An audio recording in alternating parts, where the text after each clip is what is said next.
Well, good afternoon. This is your Sew What Seamstress, and today I am doing a Good Samaritan kind of project.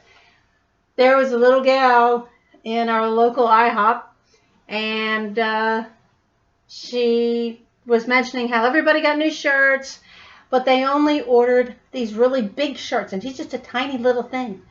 And her shirt that she has, it's the only one that she's had since, and she's been working a while because there's got stains and stuff like that. So she needs a nice clean shirt. And I told her, I said, well, if you get a hold of one of those shirts, I said, I'll alter it for you and I'll do it for free. Because she obviously takes pride in how she looks at work, and she was really kind of sad that she didn't have another shirt to wear. So the shirts that they ordered were these button-up shirts. And I didn't take her measurements, but I've been doing this for so long that I took a look and I go, okay, whatever size this shirt is, she's obviously 2 sizes smaller. So with the button-up shirt, and to alter this, what's nice about these is they have this little tuck in the back, this little pleat, and I've already started taking some of the stitches out. I need to take the fullness out of the shirt so it doesn't feel like it's baggy on her, because she says it's a real baggy.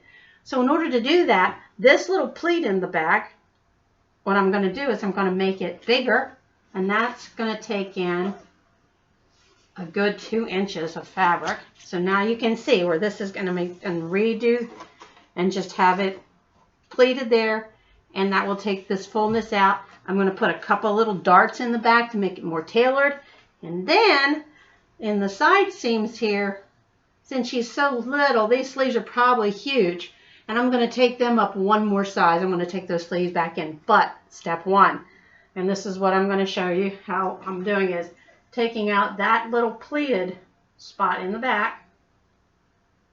But I'm not taking all the stitches out completely across. And you'll see why, because this just makes it a little simpler. This is one of my little shortcuts. If you can figure out the design of how something's put together, you can definitely make it smaller. And she is definitely smaller than this. So I'm going to take it to where the size of this pleat or tuck, I'm going to do the same amount of space on either side. That's how much stitches I'm going to take out. So it's going to be about 1 inch on either end of it. That's what I'm taking out. Just like this here.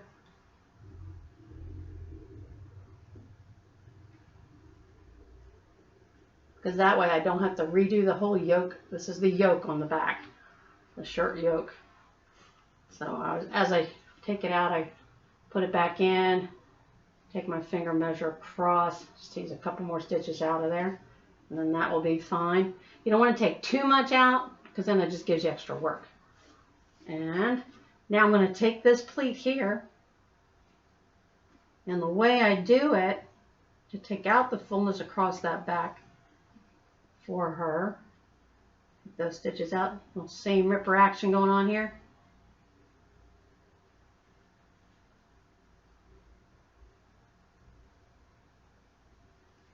And what she doesn't know is I'm going to do an applique of her name to put on the pocket on the front. Her name's Taylor. I think she'll be excited. This is what I call taking a gift and just kind of paying it forward a little bit. Sure, I could use the money for doing a job like this, but when someone is so sad at a job they like to do because they feel like everybody else has all, gotten on where they have, the new shirts, and she doesn't have one because they don't have her size and they won't order her one. That's what I couldn't understand. So now it's completely out.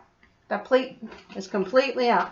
So now what I'm going to do is where that pleat center is. So here's where it was creased real nice.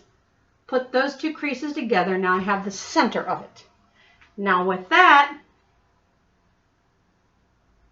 I did the opposite way.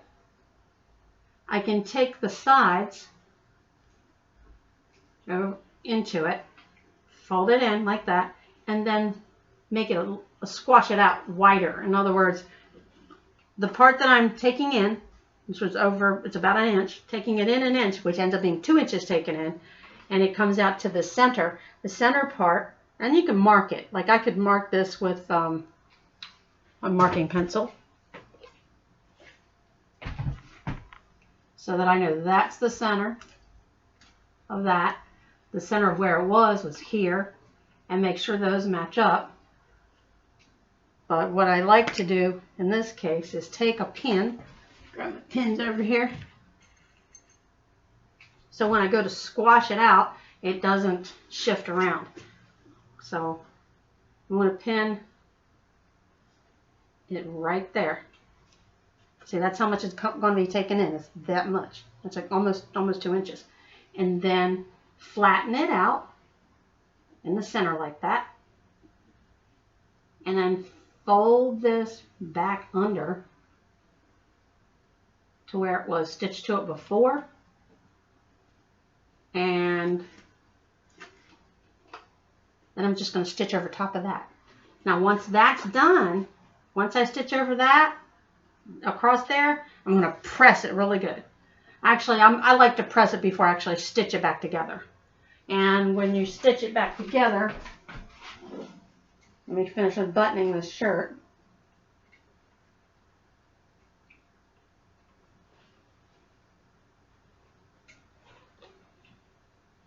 I'm going to leave it buttoned for the moment anyway.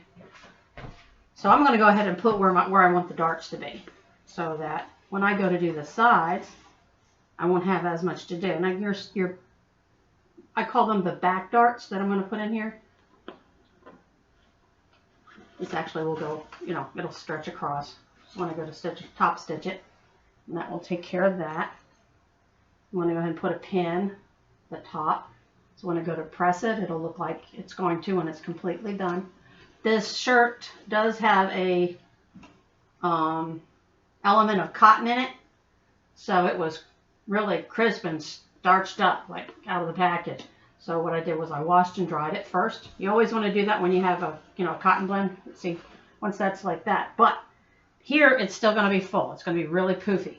So what I do is I go down halfway down the back, and I put another pin here so that when I go to press this pleat out, it'll be nice and crisp. Now to mark where I want my darts, these are your shoulder blade area, and that's where you typically will see on a tailored shirt, shoulder blade darts, and that's what I'm going to put in this shirt for her. And they're just going to be small ones.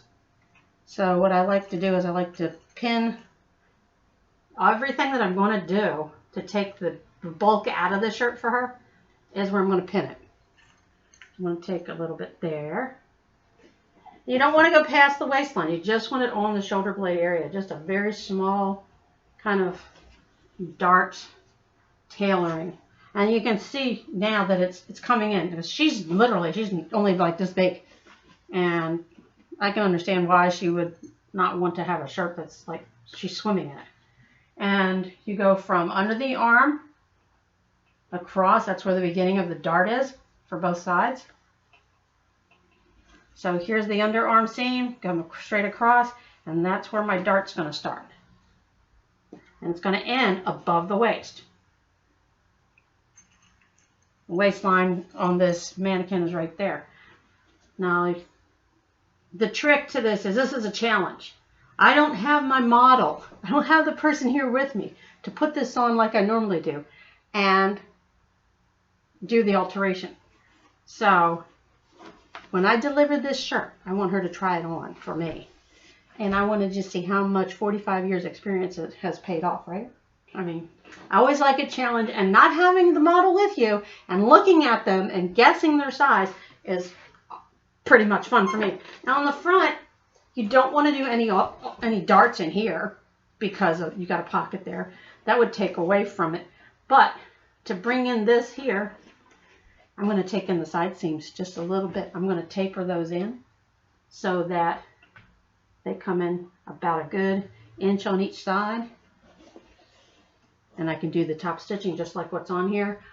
What's going to help that is with the sleeves, I'm going to literally tuck them up